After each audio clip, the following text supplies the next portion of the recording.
Hello YouTube, it's Lion here with Hobbies of a Man once again, and today we are talking about light novels. Today we're going to do a light novel review, and we're going to be reviewing Volume 1 of Full Metal Panic. Now that's not the whole book. This book has 3 books in it, so we're only going to talk about Book 1, which is Fighting Boy Meets Girl. Let me show you some of the other artwork that comes with it. Oh, sorry for the glare. There we go. And there we go, some more. And that's it. So we're only going to talk about the first book in this series. I think in this book, it's a little bit less than 200 pages. Yeah, it's 199 pages. So it's a really nice, easy read. It's not very difficult, and it's very fun. So we're going to go through it in the normal way that we do. The title is Full Metal Panic, obviously. This is Omnibus one. It's like a leather collector's edition. But we're only talking about Book 1, which is what I just showed you. So the author is Shoji Gato.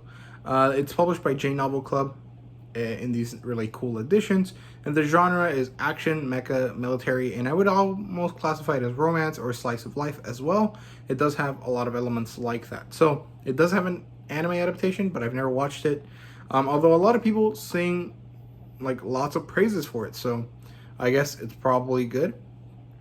Yeah, so the premise here of the first book is that this young soldier must infiltrate a school to protect this girl. And this first volume specifically deals with their first meeting, how they kind of became friends or whatever, and a big, battle, and sets up for the rest of the series, obviously. So, yeah. The evaluation now. The plot line is good. It's very easy to see and, clear to understand, which is really great. Sometimes with translations and stuff, it gets a little bit difficult to know where things are going, but it was really clear, very easy to see in this one. I was really happy with it. It was very fun. I thought it was really interesting how it kind of bounced between being a very military heavy, kind of almost military sci-fi, to being a slice of life school romance story, and then back to military sci-fi. It almost had, it felt like those action movies, like James Bond or Mission Impossible or something like that at times, and I thought it was really fun. It was really interesting how that worked. Most of this book, though, did feel kind of like a slice of life, except for the beginning and the very end section. But it was really good. I really enjoyed it. Yeah, I don't know. I really enjoyed myself, but I don't want to go too deep into it. I don't know. The story had 2 or 3 clear sections. We have the introduction of the mission. Sasuke goes onto the mission. He goes to school. He meets the girl, and then they have a long time of school stuff.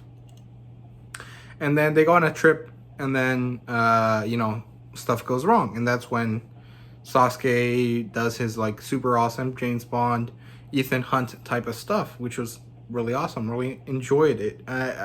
Really enjoyable. I thought it was really, great. But that's it for the plot line. It wasn't that heavy. It was really easy to follow. There was some good elements here, the mecha fights were really cool. The interactions between characters were interesting.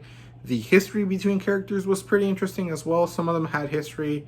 But overall, it was, pretty easy going. I'm really excited to get to the next one. Now, the characters, they're good. There's a lot of side characters. There's, Sasuke's 2 partners, or the 2 people in his group. We have the girl that's in charge of the submarine. We have her subordinates, the bad guy who is of unknown origin, but he's Asian-ish, I think. I'm not really sure. I forgot his name. Our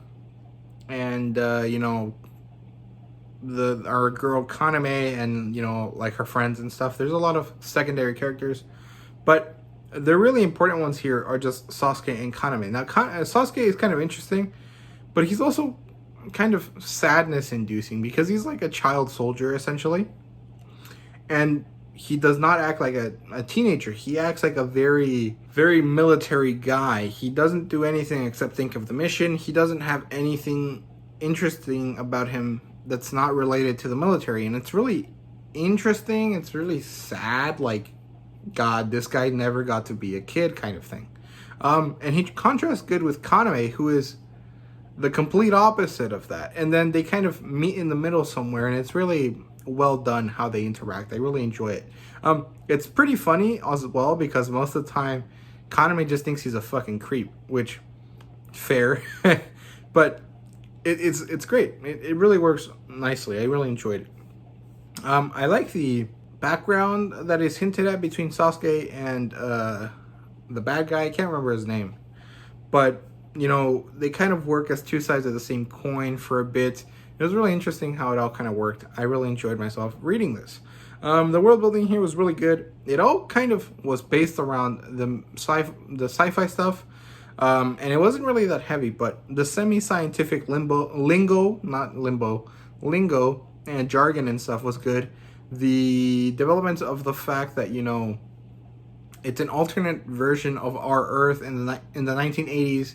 Technology managed to evolve way faster than it did in our time, and so things are very different. Apparently it has to do with these black technology things that are, I'm not really sure what they are, but really cool stuff. I really like the mechas. I like how they're not like giant robots. They're just like overly large power suits, more or less. And I really like how sleek this the design on them is. It's really cool. I really enjoyed it. This is a really good starter for mecha. I think it's very interesting. I'm not really sure how it measures up to other mecha series, but I really enjoyed it. I thought giant robots were cool.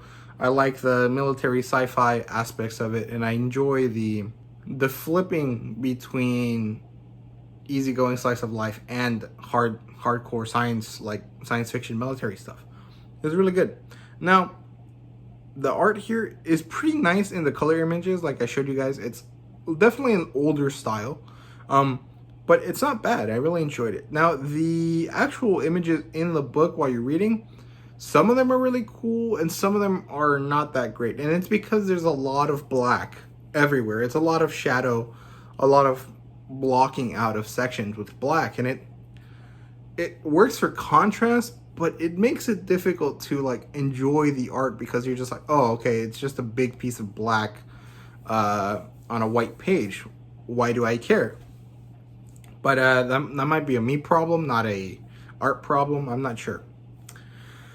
But it was okay. Most of them were pretty good. I enjoyed it. Now, there's no fan service, or well, there's fan service aspects, but they're not really like normal fan service. It's more like I don't know, it's there, but it's not very big, and it kind of functions as part of the character development, so it works, I guess.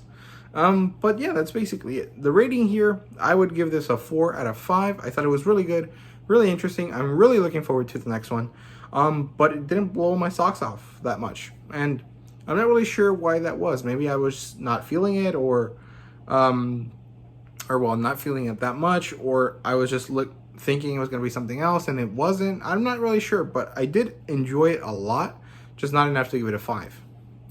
So yeah, I definitely recommend this title, but I can't think of anything that's similar to it.